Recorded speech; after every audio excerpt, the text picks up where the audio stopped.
Okay, so this is exercises 9.3, problem 33. And it is, except for the numbers involved, exactly like examples 4 and 5, choosing chocolates. So at some point I recommend you go back and look at examples 4 and 5. The problem, as stated in those examples, is exactly the same, but they are showing you two different ways of looking at the problem, or at least two different ways of solving the problem.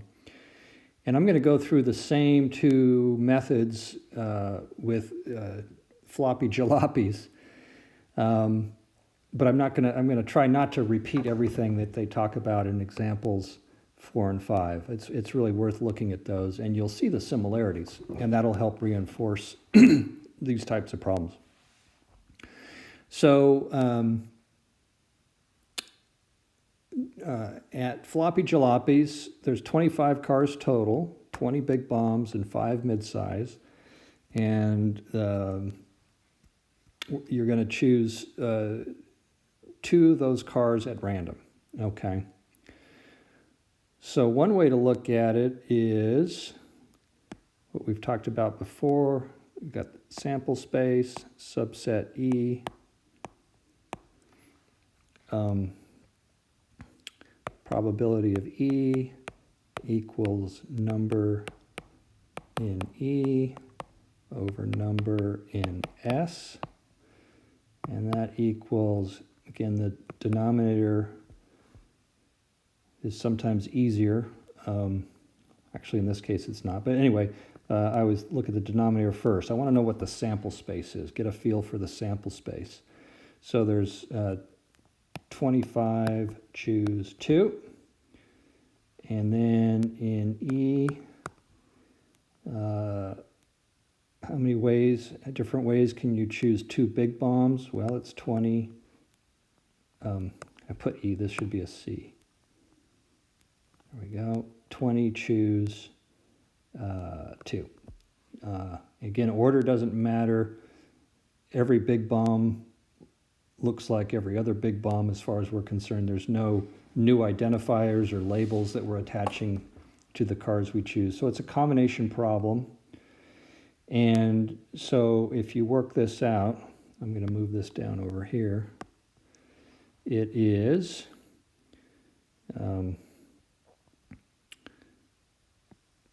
20 factorial, we're doing the numerator now, 20 factorial over 18 factorial over 2 factorial, and that is going to be over 25 factorial,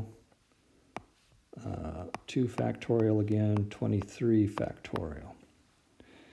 I just want to show you, of course, you can just compute these numbers on your calculator and get an answer, but it's actually more valuable to simplify this complex fraction in steps. So the first thing that you can see is that the 2 factorials cancel, and forget about those. And then you should see pretty quickly that 20 factorial over 18 factorial, well, that's just 20 times 19, and 25 factorial over 23 factorial, well, that's just 25 times 24. So let's take this answer, and we'll open up a new page, and I'll put this answer up in the left-hand corner, and then we'll look at another way to look at this problem. Okay, so here we go. Let's try this.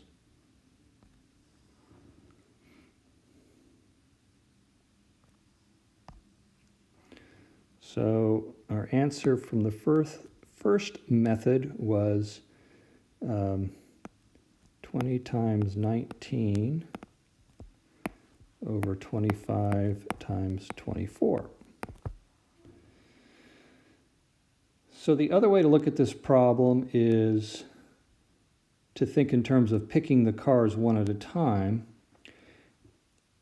And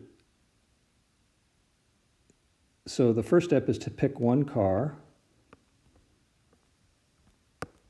and that's the probability of A, where A means you've picked a big bomb. And now you're going to pick a second car. And you want to know the probability of, again, picking a big bomb. This is the probability of B given A. So the only thing that matters is picking two big bombs. So what's the probability of picking a big bomb on your first pick? And then you want to know, okay, let's assume that I picked a big bomb here. What's the chances that my next pick will also be a big bomb? And if we can figure out those two probabilities separately, then we just multiply them. So that's where they get the formula, probability of A and B, which is what we want. That's what we're interested in, picking two big bombs. Probability of A and B equals probability of A times the probability of B given A. Okay. Well, these are actually pretty easy to do. The probability of A, well, there's 20 big bombs and 25 cars, so it's just 20 over 25. Okay. And what about P of B given A? Well, given A, that means there's only 19 big bombs left, and there's only 24 cars left. So the probability here is 19 over 24. And we want to multiply those together. So it's 20 times 19 over 25 times 24. And lo and behold, we did two different methods, but we got exactly the same answer, which is a good thing, because if we got two different answers, then we did something wrong. So think about that. If that doesn't make sense, we can always talk about it. But again, it's all explained in examples 4 and 5 in the text.